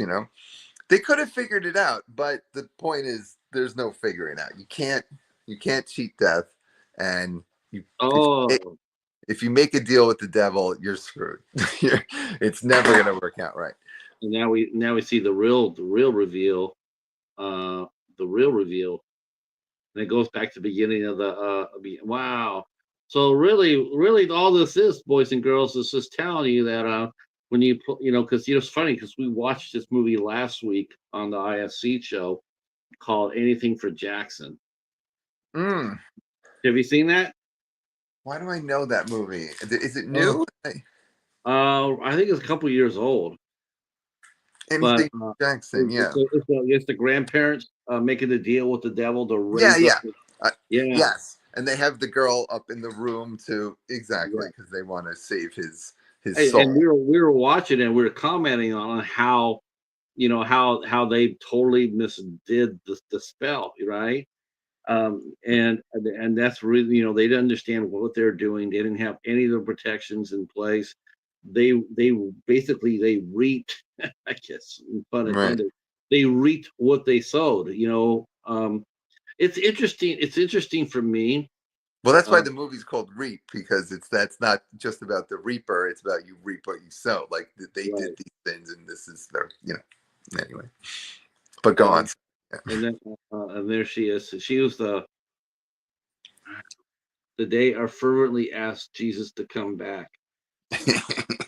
that's that's I illegally was using real websites. Um, Yeah, this is my there's Wikipedia. this is my Well, early I think filmmaking days, right? I think Wikipedia is public domain anyway, right? Wikipedia is, but not those other ones. This is my early days when before I was like savvy enough to know how to create fake web pages and and that kind of thing. Right. Um, yeah. So that's that. Uh, That's, Let me see. I'm trying to get a little better lighting here for the end of this. now she's but I've seen how a lot of these movies, and this is really sort of, I know people really like, like I was mentioning during the show, it's like it all depends on how you look at it. I mean, if you don't believe in the occult or the or whatnot, then you don't believe in it, right? But the Hmm. fact of the matter is, like, I believe in it. I believe, I also believe too, a lot of people, they bring a lot of just self-destruction upon themselves by Right. not. I mean, it has rules.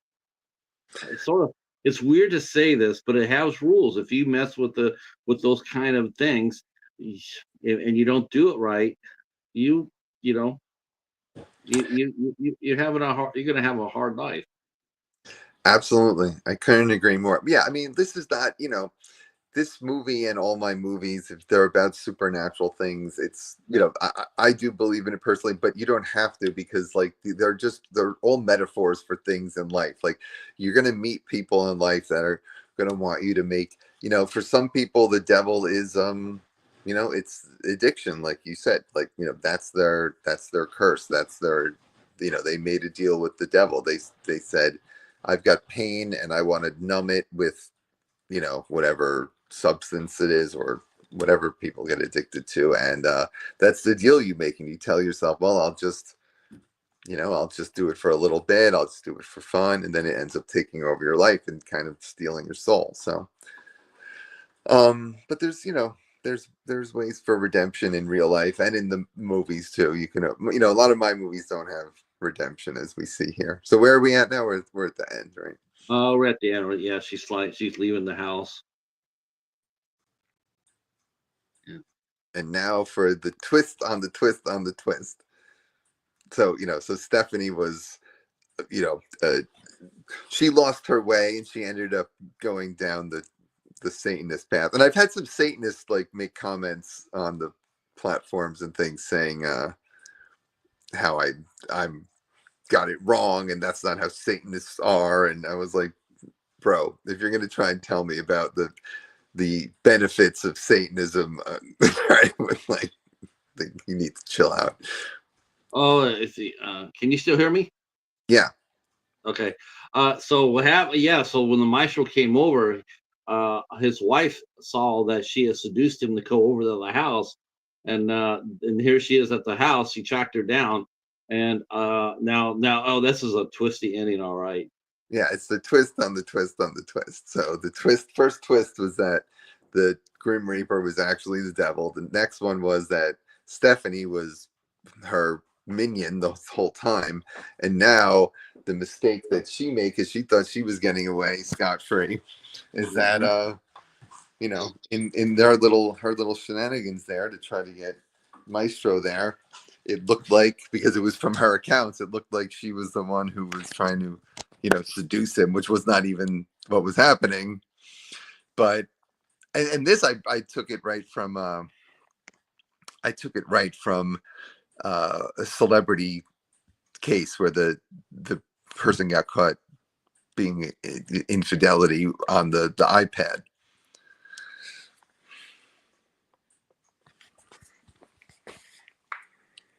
What's going on? Are you there?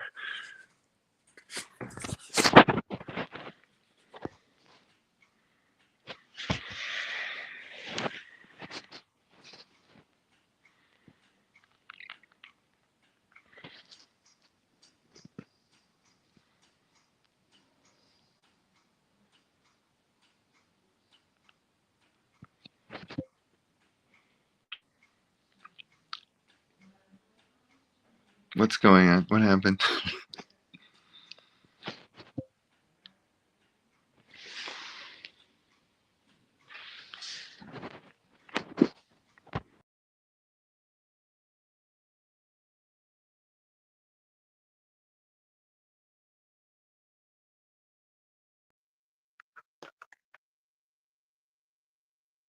Oh wow.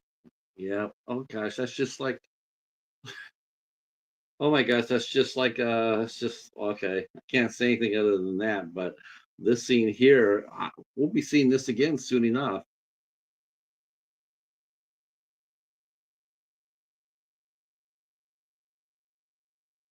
Oh, no man happy until he's dead. Wow.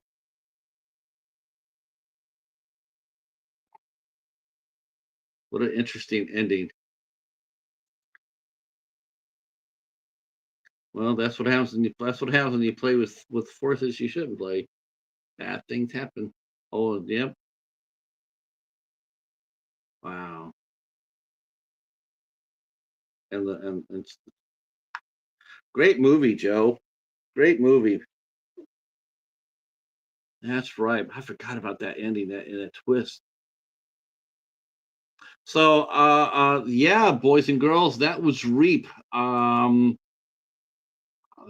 For sure. And wow, what an interesting movie, and some very talented actors too. That's for sure. And let me go ahead and shut this down real quick. Yeah, thanks for coming in and hanging out with us for Reap. Like I said, I really want to do the other movie that Joe has done. I really like to do that. I'm gonna try to set it up so he actually shows up on time without any other pressure on his shoulders. I really like to try to do Creature Demons in August. So I'll talk to Joe about that, and we'll see what he says. If he's down with that, we'll try to get some other people in the movie on maybe Remy and some other cast, Kerwin, maybe Arena. Um, we'll just go ahead and see if we can make that happen. Uh, but yeah, great movie. It is available for home purchase. I mean, if you like physical media like we do, it is available from Bayview Entertainment. I'll put the link down below. You can go over to Bayview Entertainment and watch and get yourself a copy of this. Um, next week, we have some shows. We do have shows next week. Next Wednesday, we'll be talking with. Wow.